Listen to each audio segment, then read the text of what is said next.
conservation and sustainability and agronomy are not mutually exclusive. They're synonyms, quite honestly.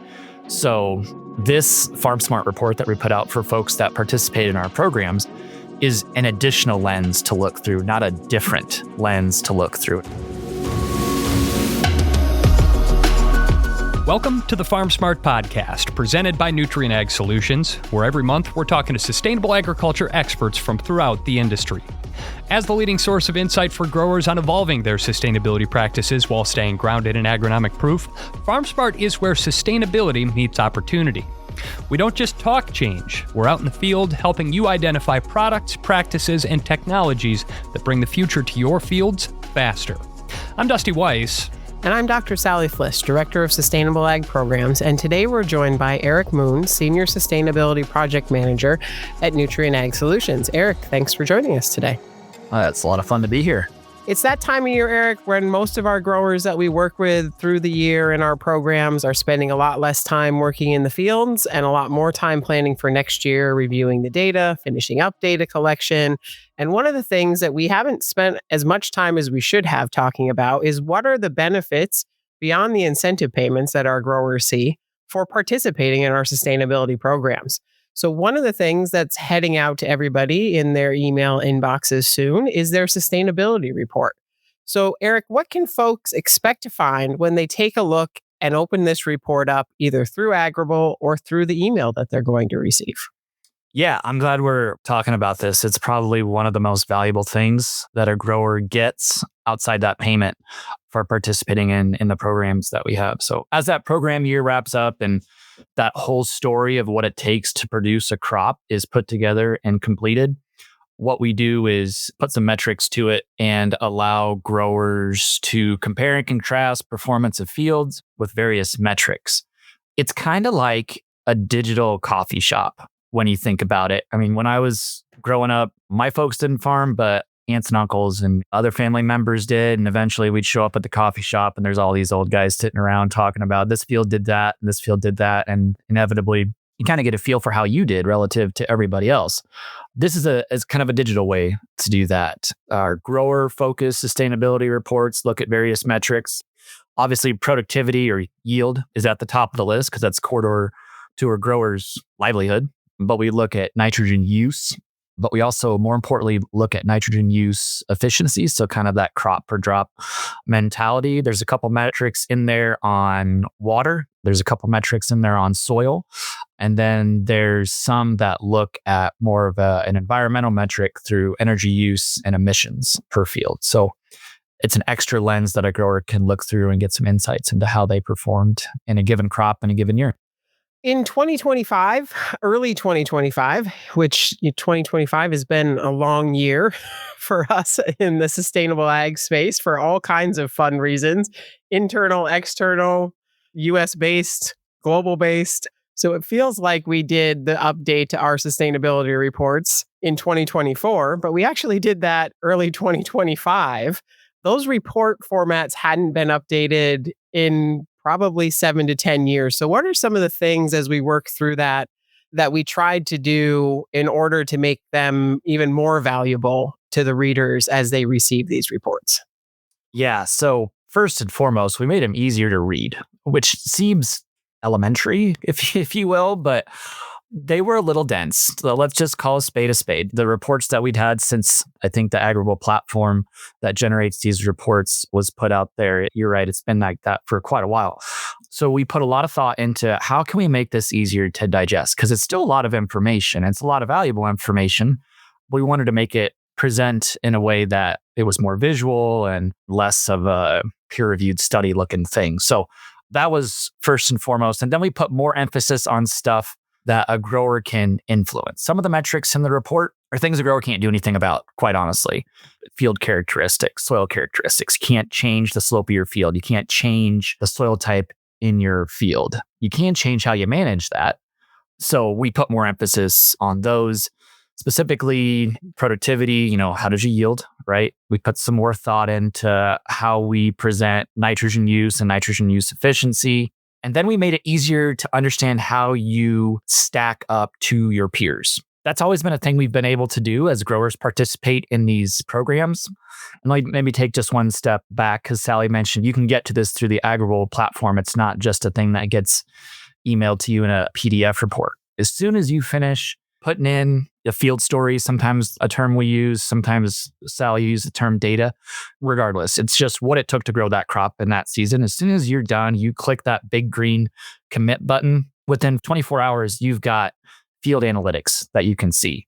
Once we get everybody in an area all gathered up, again, kind of that digital coffee shop concept, we can start comparing and contrasting performance to maybe like how a region did, or even more relevant, maybe how somebody in your county did that grew the same crop in that same region. So I think that's been the biggest thing, making it just easier to digest, and the stuff that you can make decisions around is easier to understand.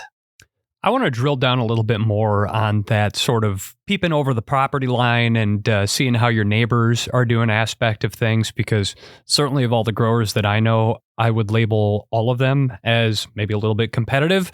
And so that's probably going to be one part that really gets people's attention. But I also know a lot of growers are pretty private about their data. So specifically, we're talking about anonymized data, right? And how does it show you exactly how you're stacking up against the other folks in your region? Yeah, that's a good point. So one of the things that we're very clear with folks that decide to participate in our programs is that we never share how much of product X went on field Y and when. That all gets aggregated up in the work that we do.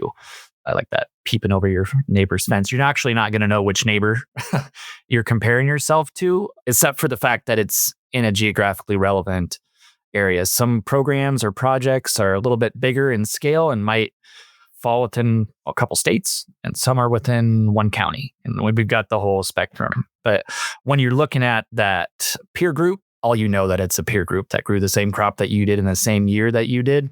And you can see how you can stack up next to them in certain metrics. So we respect growers' privacy and would never explicitly say that, oh, John Smith down the road, this is exactly how he grew his wheat crop this year. And you can see how you stack up to that individual, but you can see how you stack up to an aggregate, what they use for nitrogen and what was their nitrogen use efficiency for your peers and what was their yields for the peers. So, and then you can look at maybe fields that you wouldn't be as proud to share and say, oh, maybe if I can link this together with some other information that I get from my crop consultant or crop advisor from a soil test or a tissue test, I can make some moves next year to help improve the productivity on those fields that maybe have some room to grow. Eric, you started to touch on it a little bit there, but there's a lot of information that a grower gets put in front of them, whether that's their own information or research information or marketing information when they're in this time of the season. So what makes this report a little bit different than what they're going to see from other sources? What's going to be different about this than just looking at how did all your fields yield out of your yield monitor? Yeah, that's an interesting point. And you say different, and maybe I'll use the word complementary. We'll touch on this later, but we were just at a Sustainable Ag Summit on the West Coast. And one of the key things that came up there is conservation and sustainability and agronomy are not mutually exclusive. They're synonyms, quite honestly. So this FARMSMART report that we put out for folks that participate in our programs is an additional lens to look through, not a different lens to look through. And it's very complementary to the information that you would gather out of like a yield report that you would say, because you can stack up your fields. Anybody can build an Excel spreadsheet and put the yield information and find the sort by descending and find the ones at the bottom of the list that maybe you're not proud to share, but it adds more information and context to those results. And what we add in to those is maybe some stuff that is maybe outside the normal conversation that you'd have with your agronomists. Like, let's talk about soil characteristics, for example. I mentioned earlier, you can't change the slope of your field, not without a giant bulldozer, right? And you're probably not going to invest the time and money to do that. So the slope is what the slope is. And the soil type is what the soil type is. Those have some risk factors associated with them. The likelihood for it to absorb water, the likelihood for it to maybe not absorb water and take particulate matter with it, like your topsoil, which is extremely valuable to your livelihood, or maybe what it does for soil erosion if we get a wind event or something like that. Again, taking valuable resources away from your field. So it gives you some context on how we can make some future management decisions, maybe around how we till or how we plant, or if we're irrigated, how we manage irrigation events, just so we can mitigate risk. Any business is about mitigating risk if we're honest with ourselves. And we give you some more tools and some more context to help do that. The example I gave was soil, but we've got some other stuff in there as well that maybe are topics that are just outside the normal thought process for how we produce a crop. It's still very, very relevant. Well, I mean, you get a chance to talk to some of the growers who receive this report, Eric. What are the insights that it's helped them uncover? Going back to some of those topics, like soil and water, no grower that I've ever talked to has looked me in the eye and not nodded and said, yeah, I think so. When I've asked the question, would you prefer better soil health in your fields?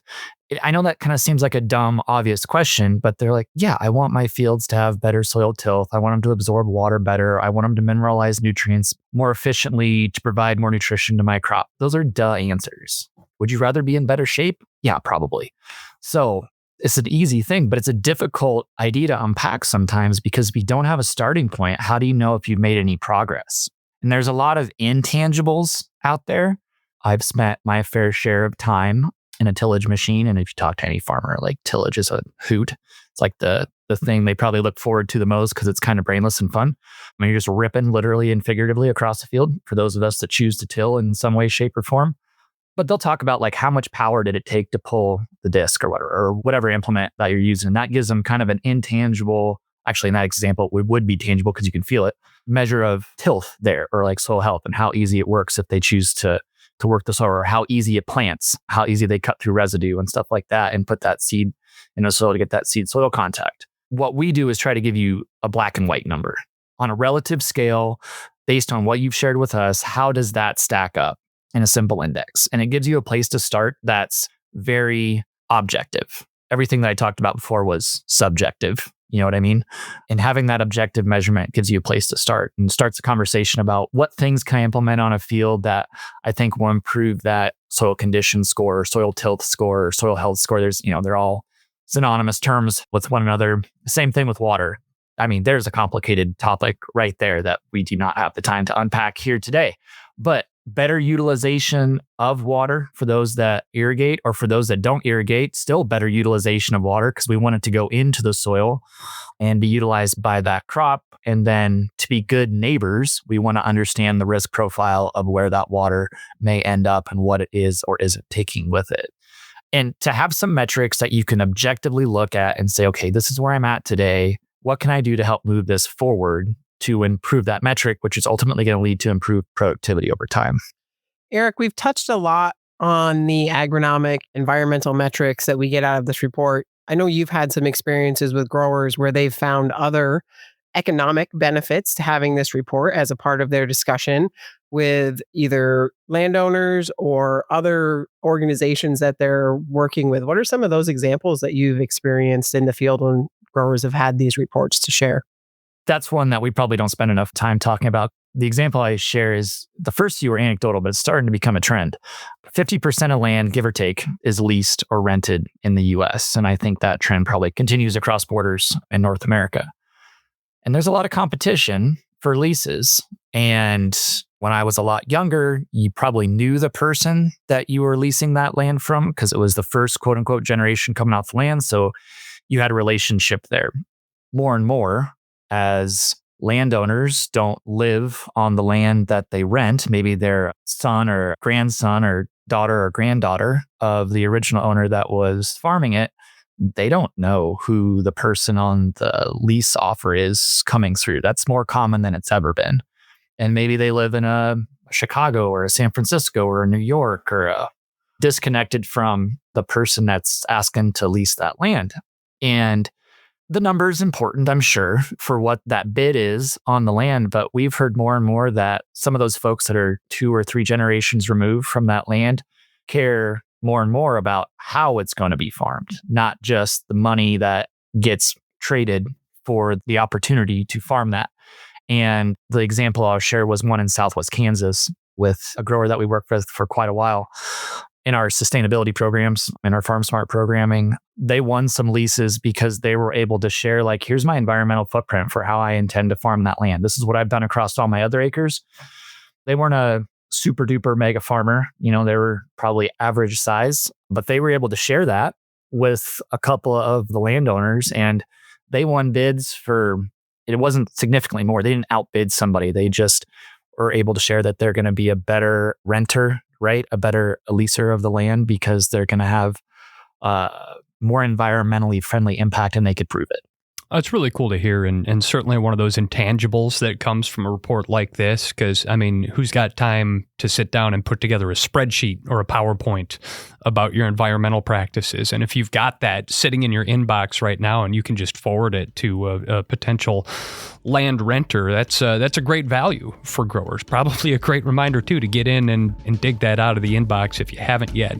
However, there are some broader topics in this vein that we want to touch on as well. I know that as we're entering the new year here, Sally, you alluded to this, a lot of folks are kind of wondering what the future of sustainable ag is in 2026.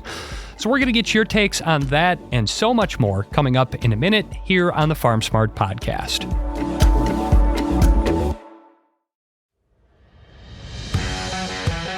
FARMSMART is the core of Nutrien Ag Solutions' sustainable agriculture offerings, leading the field with growers to record positive environmental impacts while identifying and embracing new revenue streams. In leveraging practices and products and recording your outcomes, your reward for making informed agronomic decisions will be waiting for you in our digital sustainability platform. The data you input can help set a baseline, identify opportunities for continued improvement, and help qualify you for market access opportunities. We're here to maximize incentives and help ensure the legacy of your operation. Getting started with FARMSMART is easy. Log in or create an account with Agrible, then track your data and get paid.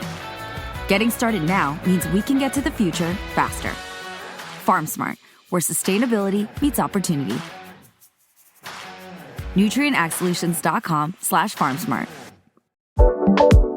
This is the FARMSMART Podcast, and I'm Dusty Weiss along with Sally Fliss, and we're talking today with Eric Moon, Senior Sustainability Project Manager at Nutrien Ag Solutions. And Eric and Sally, a few weeks back, you both got to attend the Sustainable Ag Summit out in Anaheim. Kind of a chance to catch up and share ideas with a lot of other folks from throughout the industry, folks who dedicate their lives to this field. Want to get your take what some of the big takeaways were. Who did you each get to meet with, and what new opportunities did you get to explore? Yeah, it was a good meeting. I think there was just under 1,000 attendees registered for the meeting this year. Last year, I think they sold out with close to 1,200 people. So a little bit lighter, but still a really good audience and crowd there. We attend the full week as we're members of the Field to Market organization that meets at the beginning of the week. And then there's multiple organizations that make up the Sustainable Ag Summit. If I had attended every year, it would have been my 10th year attending the Sustainable Ag Summit. So it was good to just catch up with people that we've been talking to and working with for an extended period of time and see what they're feeling and seeing and hearing and what new opportunities might be coming in the coming year. I think one of the things we experienced at the end of 2024 and has really stuck with us through 2025 is sort of this going back to the old school language of sustainability, talking about conservation practices, talking about nitrogen management, talking about the agronomic things that we're actually doing in the field that drive these outcomes that everybody wants to see, and getting away from a lot of these terms that are really hard to define. We still have sustainability or sustainable ag in a lot of our titles and in some of our programs, but it's always that question. I think we've asked it on a lot of podcasts too, Dusty. How do you define sustainability? Well, why are we using a word that nobody has a uniform definition for? So we've really gone back to talking about the things we're actually doing and matching those up with the outcomes that our partners downstream or potential new partners downstream want to see. Because at the end of the day, that term, sustainable, regenerative, whatever it is you want to put in your marketing, doesn't matter, because it's the conservation practices, the nitrogen management, the 4R nutrient stewardship that gets us to whatever you've defined that term as. So I think there was a lot of that in the discussions that we had, of just more about the how do we get there and less about what is the term we're going to use to define the goal we want to be at the end. Eric, I think it was maybe the second or third year you've attended. So how were your feelings about the meeting? I heard the same thing around terminology, which made me giggle a little bit because kind of like what I talked about earlier, like agronomy and stewardship and sustainability or regenerative agriculture, or like whatever, pick your buzzword, right? They're not mutually exclusive. It's just the synonym that we used to describe it, right? So what you actually do doesn't change at a core level. And we talked about that and how to get folks to take action at scale. There's a little bit more conversation, I would say, around risk and risk management. I think that's probably a function of some of the market dynamics, which I won't dig into any further. I feel like that's an entirely different podcast than what we're here to talk about today. That withstanding, I guess the other takeaway was agriculture is and continues to be and will continue to be even more so global. The local stuff that's happening in the US from a policy standpoint, we're just one country in a world of many countries that have different priorities and different needs. And in the US and North America, we still grow a lot of crop that the world needs. And how that crop is grown matters. And some of these food companies, some of these biofuels producers, there was even forestry represented and not as much fiber, at least in the sessions that I sat in. They still have an eye on that because they're global in scale and other countries have different needs and in some cases requirements. So like access is something to keep in mind there. One thing that's been on people's minds for a few years and hasn't gone away is biofuels and the increasingly global nature of the supply chain for biofuels and what maybe gets produced in Europe, for example, and them wanting to understand how the raws, quote unquote, for that are produced that go into those biofuels production. So this concept of low carbon intensity biofuels is global in nature, and how we do our jobs here in the United States is certainly going to have an impact on the perception that other countries have on us and maybe some of the requirements or market access that we're going to be beholden to. So that's the takeaways that I have, is just the intricacy of global agriculture. And it's easy to think within our own four walls, but it's just more complicated than that. And there's a lot of opportunity because of it. 2025 has been an interesting year for working in agriculture and specifically in the sustainable ag space where we spend all of our time. You manage our relationships with the downstream customers that we do all the work for, that we do reports onto for these products that are grown across North America. What is that level of interest that you're seeing in the marketplace today, given all of these different things that are happening, given international trade, given changes in policy in the US, changes in funding in the US? How are they feeling as you talk to them at the Sustainable Ag Summit about what's coming next? Yeah. So what I heard most and have experienced most in 2025 is this kind of concept of we're approaching a plateau at the moment. And I think for the reasons that Sally, you just mentioned, that doesn't give me a lot of concern, actually. And the reason it doesn't give me a lot of concern is because the need to foster consumer confidence has not changed. The drivers of maybe the plateau that we're experiencing right now, that's real. That's actually happening. But the consumer still wants to understand where their food comes from. And if you think about it, it makes sense. Like the demand for that consumer confidence should be increasing. If we look back to 1950, 1960, population distribution in the United States was like 2/3 urban and 1/3 rural. If you go to 2020, we're at 80% urban and 20% rural. And then you look at population growth. So between the distribution and just the number of people in the United States these days, there are way more folks that are removed from like that primary experience of understanding how a crop is produced or understanding how a protein is produced. And as that gets compounded one level further, and as we get farther from the farm, the folks that we listen to is our folks, right? Our parents. And so as our parents get farther and farther removed from the farm, you don't have that primary data to share with. This is how a loaf of bread is grown. This is where it comes from. It's grown from wheat, goes through a big old grinder, and that's what shows up in the flour sack at the grocery store. Food actually comes from a farm, not from the grocery store. And same things, meat, proteins, milk, fiber, more and more fuel, right? But that lack of connection with the farm is one of the reasons that we're experiencing a plateau that I expect to get back on track as some of those maybe tertiary dynamics that we're experiencing in the United States change over time. And they're always going to change, right? You're always going to get that ebb and flow of those dynamics. So that's all to say. I think some of these CPGs and food and fuel companies are just managing risk, just like growers try to manage risk in certain environments, but they're always going to have consumer confidence issues. And that trend is not going to change as the population distribution in the United States becomes more and more urban, and they need better, more trustworthy information for how the food that they choose to invest in is produced.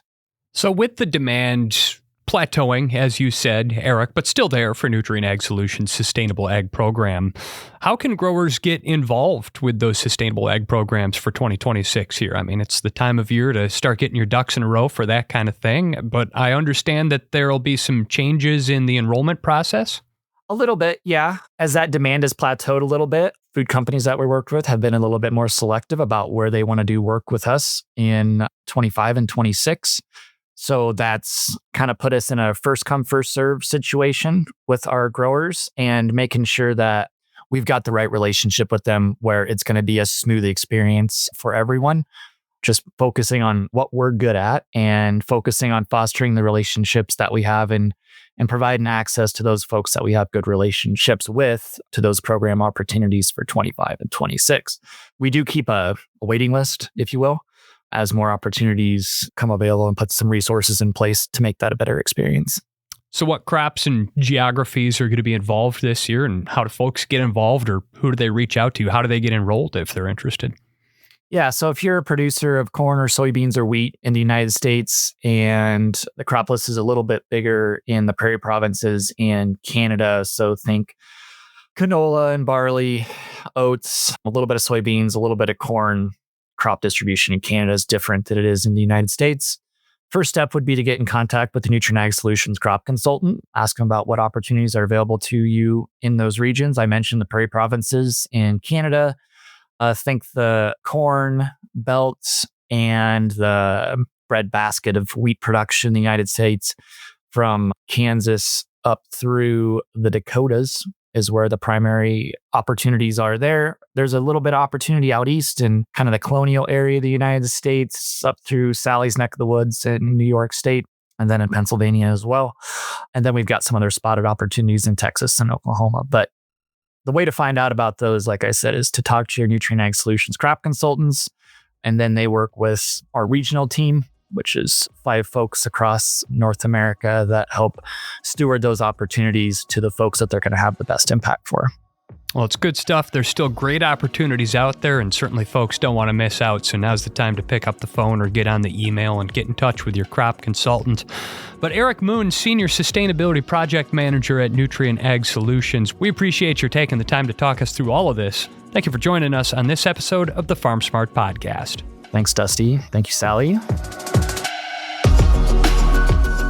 And that is going to conclude this episode of the FARMSMART Podcast. New episodes arrive every month, so make sure you subscribe to the FARMSMART Podcast in your favorite app and visit nutrienagsolutions.com/FarmSmart to learn more. The FARMSMART Podcast is brought to you by Nutrien Ag Solutions with editing by Matt Covarrubias. And the FARMSMART Podcast is produced by PodCamp Media, branded podcast production for businesses, podcampmedia.com. I'm Dusty Weiss for Nutrien Ag Solutions. Thanks for listening.